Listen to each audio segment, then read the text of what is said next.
Welcome to the Hope and 12 podcast. We're here in downtown Los Angeles at the Prism Studios. We're about to dive into these 12 steps of Criminals Gang Members Anonymous. I'm Ray Shepard, served 23 years on a 17-to-life sentence.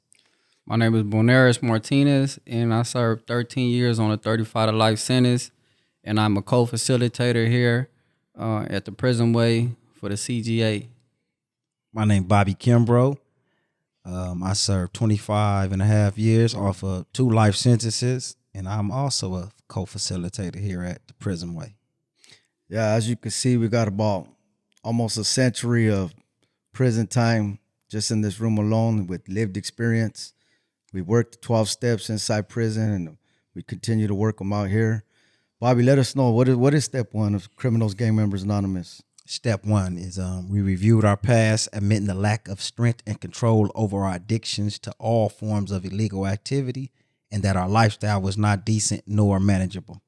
So for anybody that doesn't know CGA, what is step 1? So with step 1, right, it's the hardest step for anybody that's in the addiction, anybody that's caught up in the lifestyle of gangs and drugs and criminality or whatever. Why is it the hardest? Because you have to be honest, and in our lifestyle, that's what we never is honest. And we have to come to grips that we have a problem, that our lifestyle was not decent nor manageable. And with this, we finna open up the gates to the help. So being vulnerable and opening up, saying that my lifestyle, you have to review your past first. Right. Everything that you done did. And with me, I reviewed my past when I was in a dark place. I reviewed my past when I hit rock bottom. I had reviewed my past when it was no more digging myself a hole, and that past was ugly. And before I could admit to anybody else, I had to admit to myself and that I had a problem, and that my lifestyle as a criminal and gang member was not decent nor manageable. That's that is the hardest step. Why Boanergez? Well, also understanding like that our whole time living in our lifestyle of gangs and criminality, we always thought we had it all together, right? Yeah. We also told ourselves, and we had individuals around us that influenced and kind of and agreed that our lifestyle was okay, normal. You know what I mean? It was normal, right? Normalize that behavior, right? Exactly. So for us to say that what was normal is not normal, and you know what I'm saying, and saying that I lack strength in changing these things is like something that we've been is going against our normal beliefs. I mean, I didn't even see a reason why to change for like when we were caught up in that lifestyle. For sure. Yeah. So for somebody to tell us like, man, what you doing is wrong, we be like, man, no, what you doing is wrong. You know what I mean? Yeah. So it's just one of those things where it's like you finally get to the reality that our lifestyle has been is unmanageable, and what we doing is not normal. You know what I'm saying? You're going against the norms of society. So I used to think I've shared this with you guys before, but I used to think that lifestyle, like if you were to look at the beach and you see all the sand on the beach, right? I used to think that we were the whole beach and everybody else was one grain of sand. Like they were lame. They didn't know what's up. They don't know what time it is, whatever term you want to use, right? But in reality, our lifestyle, that one grain of sand was us, and the rest of the world was that beach, right? And we made our world so big because we normalized that lifestyle, like, you know what I mean? Yeah. So I agree with you. Another thing in step 1, you were talking about like admitting a problem that it even exists, right? And so for me, I was in denial, right? Super denial. Like I denied, like, I didn't even think I had a problem. Even when I was using, I just chip, I have it. So I'm not an addict. If I have the sack, I'm not an addict, right? But I was using more than anybody else because I had it. So like these little things are the stuff that you got to admit, but reviewing the past is hard. You got to though. You got to review your past and then look at that honesty, right? All like we know, all of the steps have a principle, and in that first step, the principle is honesty, right? Right. And no matter how caught up in your addiction you are, you have to be honest in order to get this help, right? And being honest is admitting it. and saying to yourself, to the people that you want the help from, is that, yeah, my lifestyle isn't decent nor manageable. And that's all you doing. That's not saying that anything else is finna go.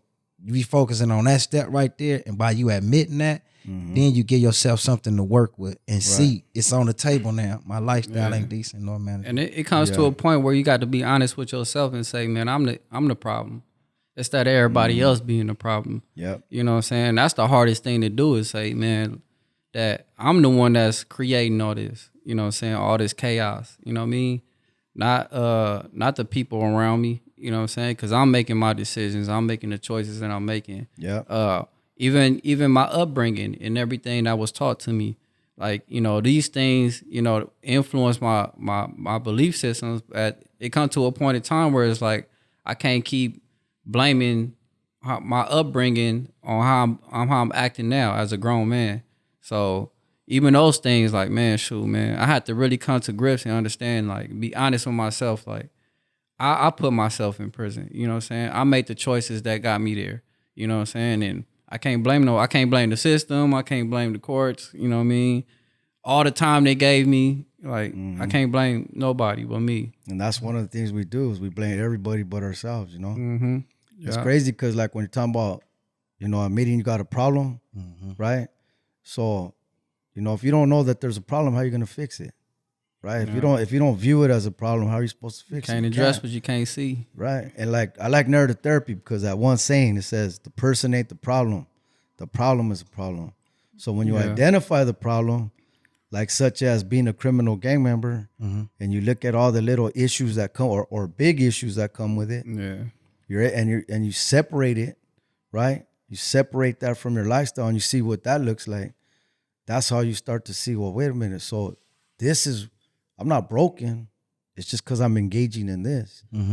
This is why I have so much conflict in my life. This is why I'm always in prison. This is why I'm always addicted. This is why I'm always hurting people. Yeah. You know what I mean? And so when you're able to take a look at that, separate it, and you come up with the preferred narrative, preferred path, right? Yeah. That's kind of like how I work step one. Yeah, You know so what I mean? What's up? we say, what is the problem? Like, we say, what is the problem? And the problem is when you review your past and you looking at all the times you was in handcuffs, all the times you was violent with other people, to continue going back and forth to prison, the riots, the drug use, the abuse towards others, the stealing. Yeah. So by looking at all of this, looking at your record, looking at what you can't do, looking at the people you done hurt, the people you done shot, looking at all the victims, that right there validates that I had a problem. That gives me the strength to say, yeah, my lifestyle wasn't decent nor manageable. You know the craziest thing is we hurt ourselves, man. In that whole process, like, we're trying to do what's best for us, but in reality, we're just straight up destroying our lives. You know what I mean? Like, it straight destroyed me, man. I mean, I learned a lot from my past, and I'm thankful for it. You know, God has His plan. Yeah. But I don't wish nobody else to go through that. You know? No, That's true. So let me ask you guys. So Boanergez, how did you work step one in prison? Step one, once I first got a real understanding of what step one meant, when I was in CGA and I took that class, I understood that I had to review my past, like Bobby was saying. And once I reviewed it, my actions was a fact. It was a real fact of the consequences and the results that my life had, in the end, which is leaving my daughters, they had to grow up without a father, My for son those years. too. You know what I mean? My mother crying and, she getting sick because I keep, putting pain on her and breaking her heart time after time. And, even the relationships that I built, you know what I'm saying, with the mother and my children and stuff like that. And leaving them to be single parent mothers and, just even the people that I harmed in my community, having a life sentence, getting shot, almost dying. All these results that I got was the facts of me, reviewing my past and actually seeing the results of that I needed to change. Like, you know what I mean? So once I started to understand that and seeing like, okay, what I'm doing right now is not giving me the results that's going, not just benefit me or give me any success, but it's also harming the people that I love. Right. And so just my actions alone, when I reviewed it, it showed me that, that my life was unmanageable and something needs to change. Let me ask you, like, when you first entered CGA, both of you, were you able to work step 1 properly the first time, or was it a process? It's definitely a process. Yeah, you know what I mean? I remember doing the steps in our groups in there. Yeah. Like step 1 took, I don't know how long to sink in. And then I tried to work the rest of the steps without even properly working step 1. It didn't work. Mm-hmm. You know what I mean? So like, just for those people out there that never did CGA and when they first enter it, I just feel like it's important to let people know you ain't going to get it the first time. Yeah. But you just keep working it, exactly. Yeah, that first time, like for me, I was still in denial. Mm-hmm. I was still trying to blame everybody for my actions. Yeah. The choices I made. And I just didn't want to take responsibility, you know what I mean, and just come to grips with the reality that, that I made the mess, you know what I mean? Mm-hmm. So it was hard. It was hard, but the more you work the step, the more you start to get that clarity and understand that, this is not something to like condemn me or make me look bad. It's just one of those things to give me that reality to understand that, it's some things I need to change within my thinking, within my actions, and in my lifestyle, and it's for my benefit. You know what I'm saying? It's for me to prosper in the future. And when I prosper and we prosper and our lives change and our minds change, then everyone around us, reaps the benefits of our change. Positive ripple effect. Yeah. Right? That positive ripple effect's real. We always look at the negative, but I like to look at the positive we Straight do. Up. Yeah. What about working step 1 in now that you're free? Oh yeah, that's how do you do that? That's a step that when you come home, when I came home, I felt was really important to me because before I even worked this step, I was in a dark place. I was broken. I was in the lifestyle, right? And I had to continue even harder coming home because I needed to be aware of what could happen. I needed to be aware of how it happened and why I got there, you know what I'm saying, to even be at step 1 in prison. So just remembering the harm I caused to others, the harm I brought to myself, remembering how I got in handcuffs, remembering the jail cells, everything that came with prison, and working it out here is continuing each and every day to wake up, saying my CGA prayer, continue each and every day being conscious and aware that I had a problem and I'm forever in recovery. That's how I work it out here. What about you? Man, it's a blessing to be able to still facilitate this class here, Yeah, definitely. You guys by the way, you guys are great facilitators. A lot of people who's out there get to see this. I hope they come check out our CGA on Thursday nights at 7 because man, it's powerful. Like a pistol. Man. Powerful, man. Straight up, man. And then we just bringing that passion that we had, that we had built up while we was locked up. We built that passion. We seen people's lives change, and we know what it can do. We know how powerful it is when you got somebody behind driving a vehicle and just and really pressing to move people forward. You know what I'm saying? And because we get out and we still have those prison mentalities. You know what I'm saying? Those prison beliefs, and we bring them out here, and we still living by them. And it take time to break them. You know what I mean? It's a process. You know what I mean? And we understand that process, and that's why we able to be patient and empathize and have compassion with those that's getting out, because we got out with those same belief systems. You know what I'm saying? So working the step is out here is awesome because as a facilitator, we have to facilitate these steps, teach them, and we also got to live by them. You know what I mean? So we got to be a living example. So we can't teach something that we not living. You know what I'm saying? Yeah. So you know that you guys that, definitely living those steps. I watch you guys on a daily basis. You know what's crazy is the that one brother, right, that came in, and I guess he been out like 10 years, right?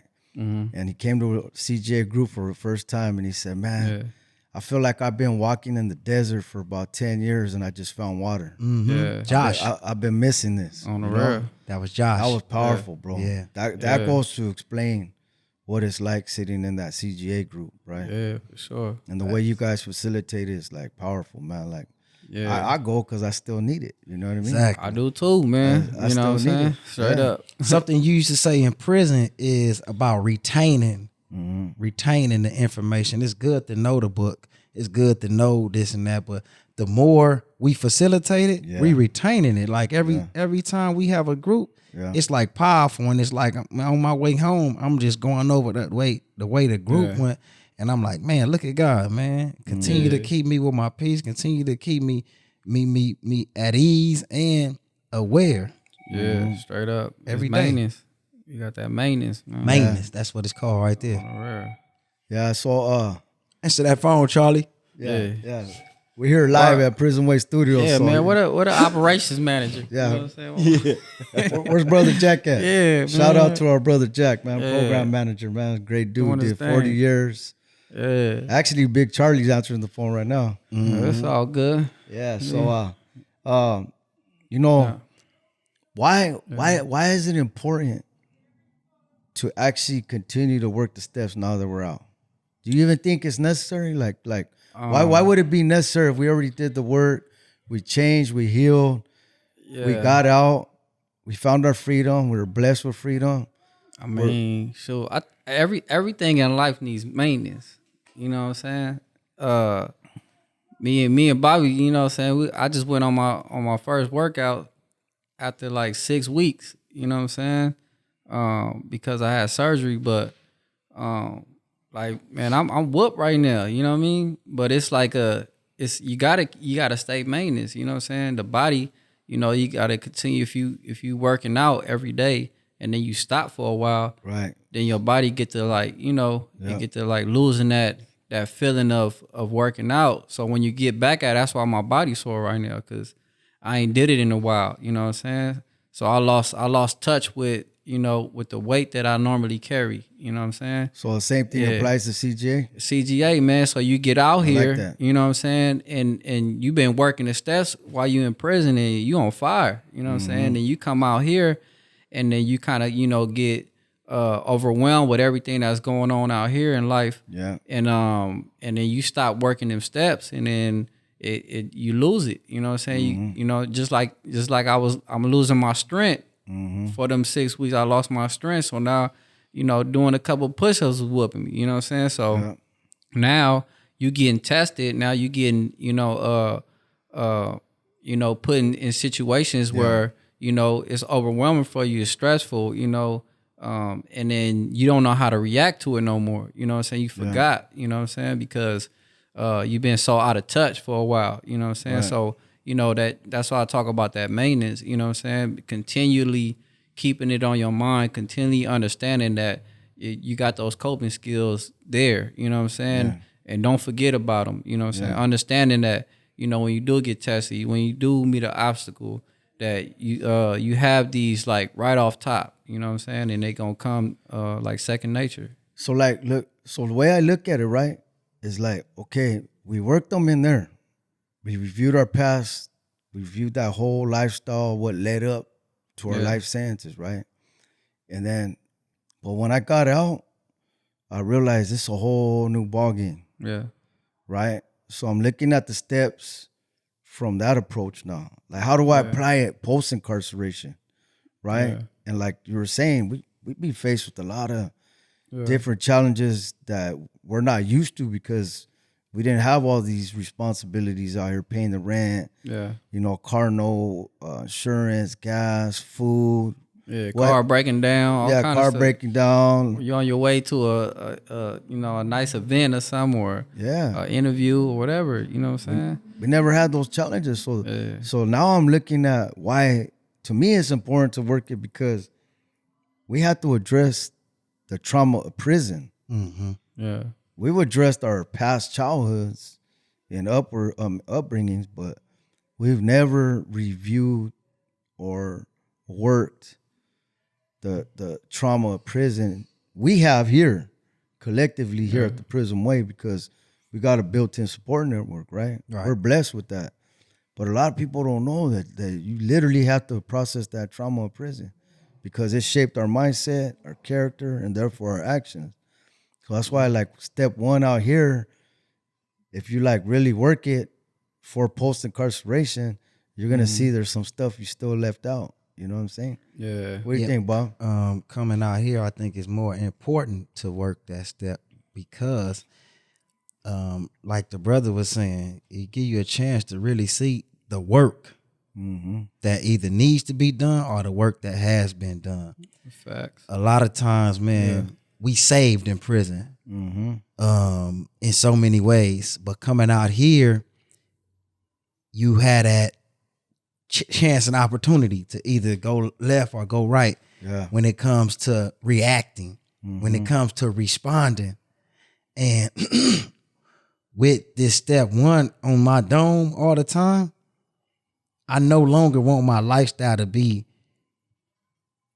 unstable, unmanageable. I want to live a decent and responsible life, as I always say. Without CGA or without these steps, I wouldn't have tools to combat life's challenges. I wouldn't have the proper tools to cope with everyday regular life with regular people. Right. So just understanding like the power of that step and knowing like how honest I was and how honest I have to continue to be is like, man, this is the work that I did is manifesting now. Coming home and like really being on it, really being like, okay, CGA ain't just something I did in prison to come home.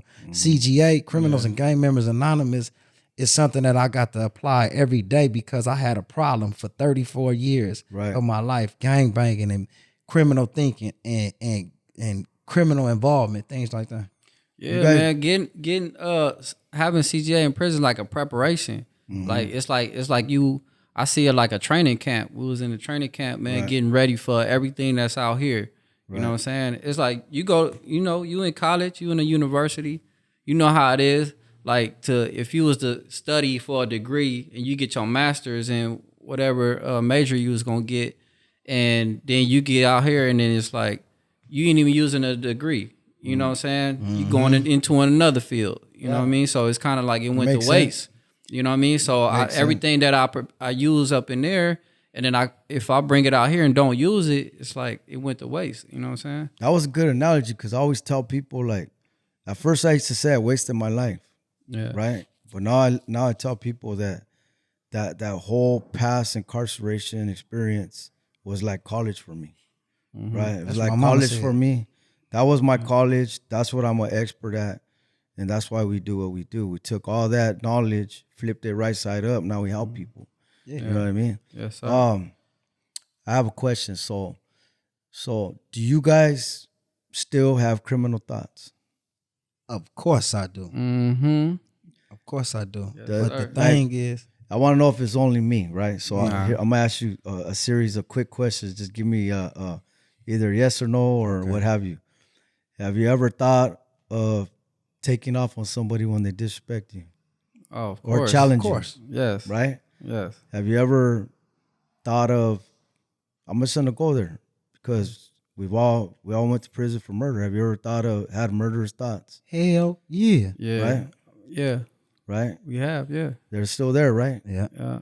So we're not gonna pretend that they just magically disappeared. Nah. Right? And I ask these questions because I know other people struggle with that, and I want them to know that shit's normal. Nah, it's normal. It's normal. And the difference is, today, having those thoughts, I have coping skills. I have self-control. I was going to ask you that. I have the strength, the courage to keep that devil in the hole. I have coping skills. I have a support network. Right. You know what I'm saying?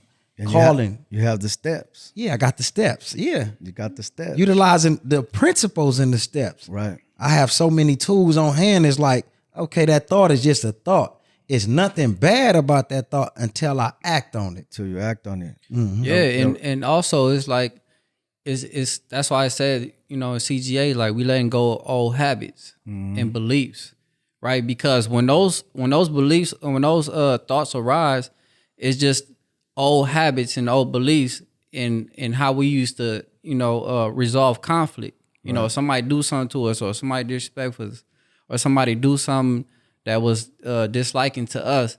Then the first way we deal with that was through violence.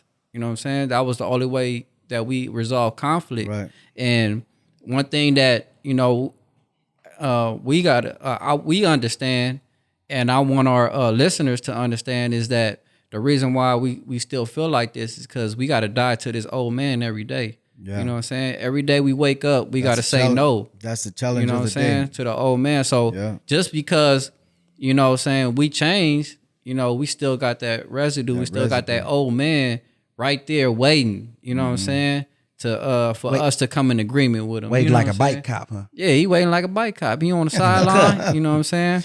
And waiting to pull you over? Yeah. On the right. And he waiting like a linebacker ready to smack you. You know what I'm saying? You know, so these are the normal challenges that we have within ourselves, you know what I'm saying? Because like we heard many a times, like we are worst enemy, you know what I'm saying? Number one enemy. You know what I mean? Myself. So, you know, we gotta continually resist those thoughts. And like Bobby said, like, you know, a thought is a thought, you know what I'm saying? And we can't control a thought from coming in our minds, but we can control how we react to those thoughts. So now we have different ways of, you know, reacting to those thoughts, you know what I mean, in a positive way. Yeah, as we work through, like we're just covering step 1, but you guys were mentioning some of the stuff that's gonna come. Hell yeah. Step 2, 3, 4, so on, tuned. maintenance steps, you know, and all that. So Straight up.